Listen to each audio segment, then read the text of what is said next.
This is the SSP spelling strategy. It's really straightforward. Say the word and listen to how many speech sounds there are. The speech sounds are the phonemes. They're the smallest units of our spoken words. Use your duck cans to make sure you get it right. A, K, W, I, Z, I, Sh, N. Acquisition. So now I've done my duck cans, I'm going to do my duck cans over my whiteboard. A, K, W, I, Z, I, Sh, N. Acquisition. I might use duck fingers.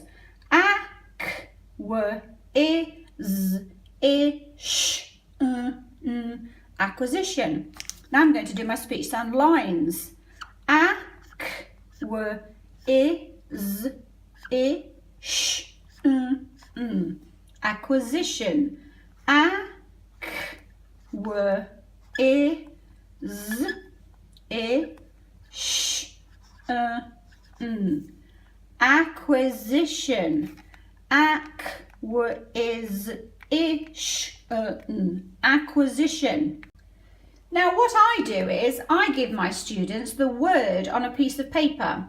It's up to them if they turn it over so that they can put it here, so that they can map it using the word that's there because they've not seen it before. Or they might think, do you know, I've seen that word before in a book, so I'm going to just see if my brain triggers, if I can remember how to spell it, and if my brain goes ping when I've spelt it correctly. So I might turn it over or I might not. If you've turned it over, if the children turned it over, then they would write the word there and then map it. And remember, when you're code mapping, it's nice and straightforward. We don't believe in difficult stuff, so nice and straightforward. So every letter is mapped with every speech sound. There's never anything left over. So we would think, okay, what goes on the A, what goes on the K, what goes on the W, etc., etc. And you keep doing that till it's all finished. Now, let's say that we didn't have the word turned over. Then what the students would do is they'd think, okay, so I'm going to track it here. What's going to map here? Let's say K, W, whatever. Acque, Z, I, Sh, let's say acquisition. Let's say we did it like that. Because these are the sound picks that I'm thinking of for those speech sounds, and that's absolutely fine. Then I would say to the student, well, actually, that one is correct, well done. That's not right, that's not right. That is right, that is right, that is right. No, that needs changing, no, that needs changing, no, that's right. So they would know which are the ones that they've already got right. And they'd know they need to change the other ones. Now, they can use their spelling cloud keyring, like the K. They know it's going to be a different K. So they go to their keyring and they know K is in purple. Look, there we go. So they'll look there. Now, if it's not a word that they have seen before, I would say to them, look, grab that word. Or I would say, look at the word, then don't look at it. And then put it in. Or I would say, right, well, this K in acquisition, it's actually this one. So I would tell them which one it is. And then they've got to look and see which is the example word. Oh, it's acquire. Right, so then they know, okay, that's that one. Then they might go to the W. Okay, where's W?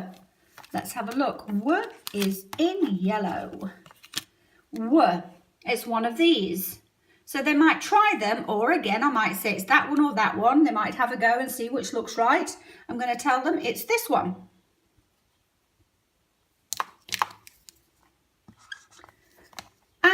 W, I, Z, I, Sh, N. And it's a different one there. It's not this sh. So again, have a look at your sh cloud. Sh cloud is in yellow.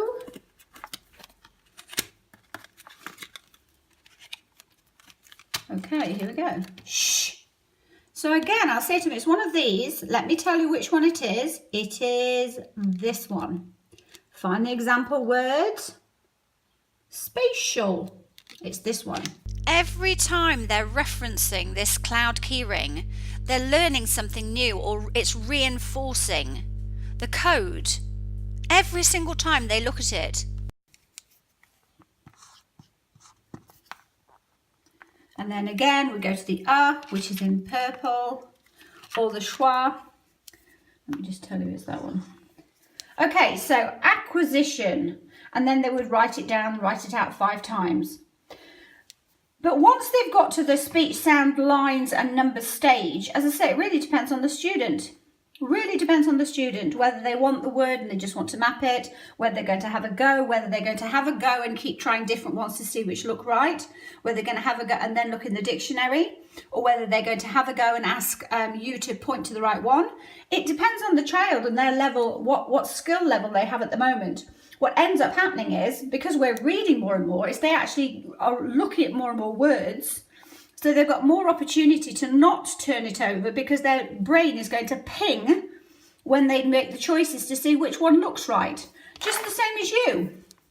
If you're spelling a word, if you're going to write a word, acquisition, that's exactly what you would do. You might go, oh, my brain is kind of thinking, oh, I know it's something like that. Acquisition, doesn't look right. Acquisition. Oh, that looks a bit more, that looks a bit better. Acquisition, there's still something missing. And that's what your brain does. You, as an adult, you might have a degree, that's what you do, and that's what we're teaching the children to do. Then what you probably do is actually look it up in a dictionary to see that it's this one. Just because you've got a degree or whatever else doesn't mean you can spell every word. It means sometimes you need a bit of a ping. And it also depends on how much you read.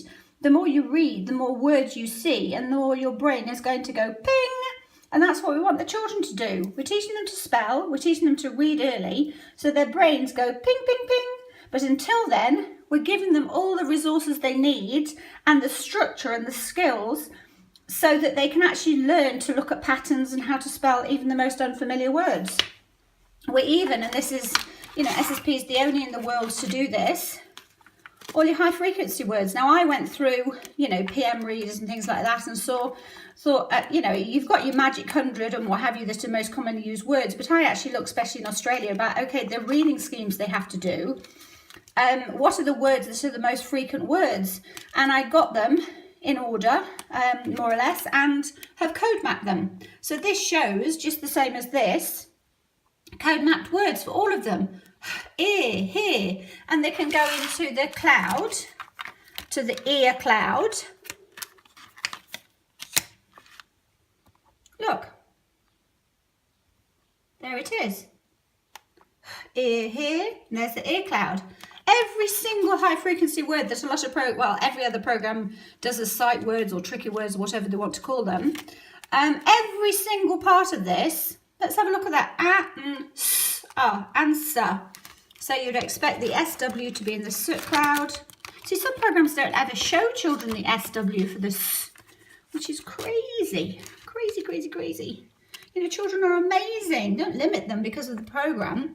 There it is. So absolutely all of these sight words, these high frequency words have been code mapped, but you look at any part of them and they're all in the spelling cloud keyring. The only ones that aren't are one and ones because they're the only 2 words in the English language that can't be code mapped.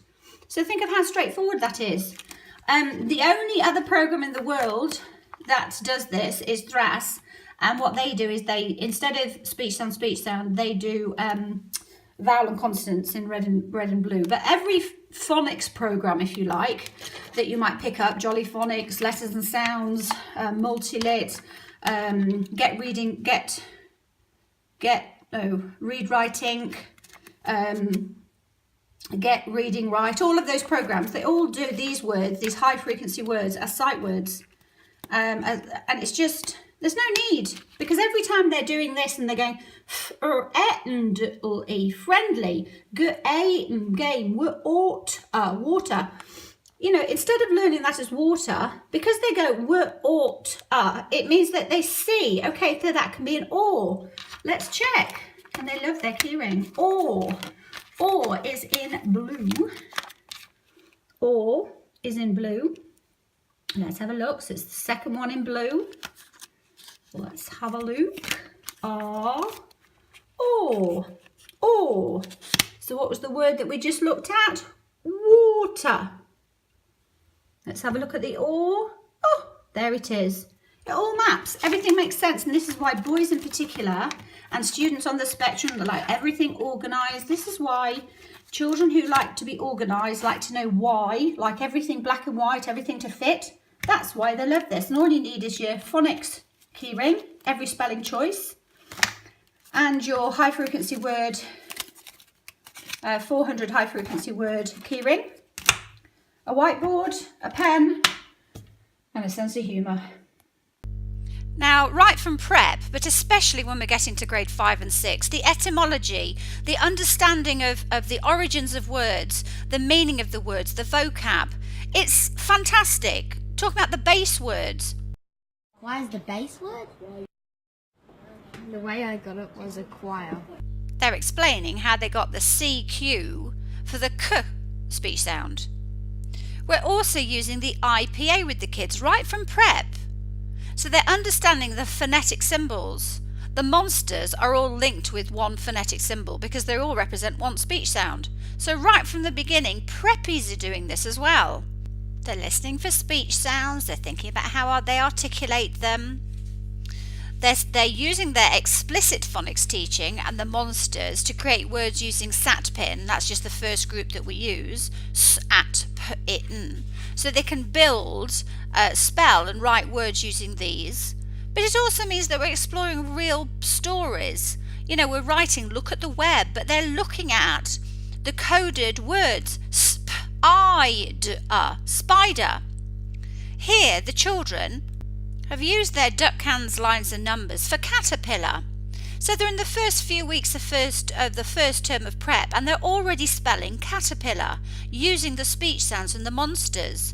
And then the teacher gives them the pictures of those speech sounds. So just like you saw with acquisition, the children say caterpillar, duck hands, lines and numbers, caterpillar. They've got the right number of lines, we can show them the word and they can map it. So we're not just limiting them to the phonics that they're learning in their explicit teaching, which is the skills acquisition process starting off with SATPIN. We're not limiting them.